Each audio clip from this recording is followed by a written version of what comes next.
The promise reforms అంటే ఈ Congress the ఒక సూట్ అయ్యేటువంటి ఒక చిన్న కోడ్ చెప్తాను అధ్యక్ష.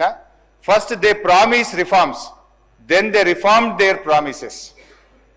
అధ్యక్ష, పైన చెప్పిన కొటేషన్ ఎవరు చెప్పిండ్రో కానీ ఇది కాంగ్రెస్ పార్టీకి బాగా సూట్ అవుతుంది అధ్యక్ష. ఎన్నికల ముందు మార్పు పేరిట వాగ్దానాలు ఇచ్చారు, ఎన్నికలయ్యాక ఆ వాగ్దానాలను ఏమార్చారు. సింపుల్గా స్ట్రైట్గా చెప్పాలంటే అధ్యక్ష, ఎన్నికల ముందు ఏమన్నారు? ఎల్ఆర్ఎస్ వద్దు, నో ఎల్ఆర్ఎస్ నో బీఆర్ఎస్ అన్నారు. ఎల్ఆర్ఎస్ ఉచితంగా చేస్తామన్నారు. కానీ ఇప్పుడు ఏమంటున్నారంటే ముక్కుబిండి ఎల్ఆర్ఎస్ వసూలు చేస్తాం, ఎల్ఆర్ఎస్ కట్టాల్సిందే అని ఇలా పేద ప్రజల రక్త మాంసాలు పీల్చి ఇలా ఎల్ఆర్ఎస్ ను వసూలు చేస్తా ఉన్నారు. రెండవది అధ్యక్ష, ఆనాడు బట్టి గారు, సీతక్క గారు, ఉత్తమ్ కుమార్ రెడ్డి గారు ఫార్మాసిటీకి మేము భూములు సేకరిస్తా ఉంటే ఆ రోజు అక్కడ పాదయాత్ర చేసి పచ్చడి భూములు ఎలా తీసుకుంటారు, మా ప్రభుత్వం అధికారంలోకి వస్తే ఫార్మాసిటీ భూములు తిరిగి వాపస్ ఇస్తాము అన్నారు. ఈ రోజు ఏమంటున్నారు అధ్యక్ష? ఇంకా 14,000 లాక్కుంటాం, ఈ 16,000 ఇచ్చులేదు కానీ ఇంకా 14,000 లాక్కుంటామని చెప్పి బలవంతంగా ఇలా రైతుల నుంచి భూములు సేకరించి ఆ ఫార్మాసిటీ పేరును అందంగా ఫ్యూచర్ సిటీ అని చెప్పి పెట్టి ఇవాళ తిరిగి భూములు లాక్కుంటున్నారు అధ్యక్ష.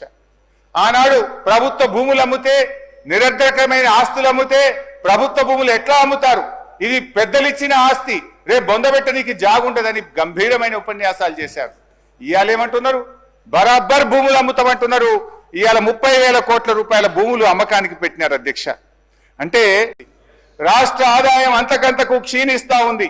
మరి అనుభవం గల్ల బట్టి గారు ఇప్పుడు ఏం చేయాలి, ఏం చేయాలో చెప్పాలి ఈరోజు.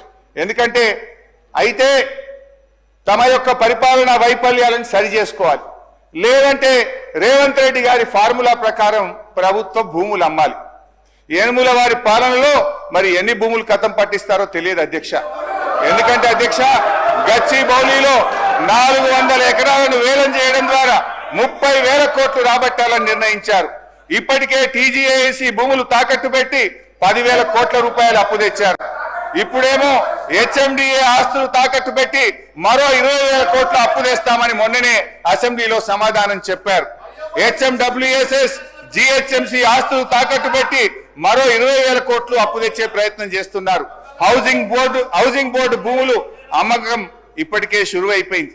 నాడేమో ప్రభుత్వ భూములు పెద్దలు ఇచ్చిన ఆస్తని, జాతి సంపదని, చచ్చిపోతే బొందబెట్టడానికి జాగుండదని రేవంత్ రెడ్డి గారు చాలా గొప్పగా సుభాషితాలు చెప్పారు. నిజమే చెప్పారు అధ్యక్ష. ఓడదాటేదాకా ఓడమల్లప్ప, ఓడదాటినాక బోడమల్లప్ప. ఎందుకంటే అధ్యక్ష, ఎన్నికల ముందు వాగ్దానాల జాతర చేశారు, ఎన్నికలు కాగానే వాటిని పాతర వేశారు. ఇవాళ మహాలక్ష్మి 2,500 మోసం, 4,000 రూపాయల పెన్షన్, రైతు భరోసా, రుణమాఫీ, తులం బంగారం, నిరుద్యోగ భృతి, ఏడాదిలో 2 లక్షల ఉద్యోగాలు, ఉద్యోగులకు పిఆర్సీ 4 డిఏలు, ఆటో డ్రైవర్లకు 12,000, అన్ని పంటలకు బోనస్, ప్రభుత్వంలో ఆర్టీసీ విలీనం, 5 లక్షల విద్యార్థి భరోసా కార్డు. బట్టి గారు ఇప్పుడు చెప్పండి, బోడమల్లయ్య ముచ్చట ఎవరికి వర్తిస్తుందో ఒకసారి చెప్పాలని చెప్పి నేను బట్టి గారిని కోరుతా ఉన్నా అధ్యక్ష. ఉన్నారు, దయచేసి 2 చేతులు జోడించి బట్టి గారిని, ముఖ్యమంత్రి గారిని ఈ రాష్ట్ర రైతుల పక్షాన సవినయంగా ప్రార్థిస్తా ఉన్నా. 2 లక్షల మీద ఉన్న రైతులకు, రుణమాఫీ కానటువంటి రైతులకు అందరికీ కూడా రుణమాఫీ చేయాలని, మీరు ఇచ్చిన మాట నిలబెట్టుకోవాలని చెప్పి నేను ప్రార్థిస్తా ఉన్నాను అధ్యక్ష. హరీష్ రావు గారు, మీరు మాట్లాడుతూ బుద్ధి మాధ్యం అని ఒక పదాన్ని ఆలోచన విధానంలో బుద్ధి మాధ్యం అనేది తప్ప సరే సార్. సభ హుందాతనాన్ని సార్ ఒక్క మాట సార్, ఒక్క మాట సార్, స్పీకర్ సార్, సభ హుందాతనాన్ని తక్కువ చేస్తారు. సార్ నేను ఒక్క మాట అంటే సార్, మీరు ఏమనుకోకపోతే ఒక్క మాట అంటే సార్, దయించి వినండి. నేను ఒక మాట అంటే, ముఖ్యమంత్రి గారు సభానాయకుడు అక్కడి నుంచి నిలబడి బట్టలు ఊడదీసి కొడతా, బట్టలిప్పి ఊరేగిస్తారు, ఈ సభానాయకుడు అక్కడి నుంచి మాట్లాడితే మీరు ఎందుకో వారికి చెప్పకపోతే అధ్యక్ష. నేను బుద్ధిమాంద్యం అంటే మీ ఆలోచన విధానంలో తప్పు ఉంది అన్న. ఇది తప్పైతుందా అధ్యక్ష? అది వారి విజ్ఞానం. నిరుద్యోగులకు ఏం మాట ఇచ్చారో, ఏం అమలు చేశారో ఒక్కసారి చూద్దాం అధ్యక్ష. నిరుద్యోగులకు సంబంధించి ఏం చెప్పారు అధ్యక్ష? జాబ్ క్యాలెండర్ ఇస్తాం. ఏమైంది అధ్యక్ష? ఈ జాబ్ క్యాలెండర్ను కూడా బట్టి గారే మొన్న అసెంబ్లీలో పెట్టారు పోయినసారి. జాబ్ క్యాలెండర్ కాస్త జాబ్లెస్ క్యాలెండర్ అయింది. ఏమైంది జాబ్ క్యాలెండర్? నిరుద్యోగ యువకులు అడిగితే ఇవాళ అశోక్ నగర్ లో వాళ్ళ వీపులు పగలగొడుతున్నటువంటి పరిస్థితి అధ్యక్ష. ఇగో ఇది అధ్యక్ష, నేను ఎక్కడ కూడా తప్పు మాట్లాడాను, ఆధారం లేకుండా మాట్లాడాను.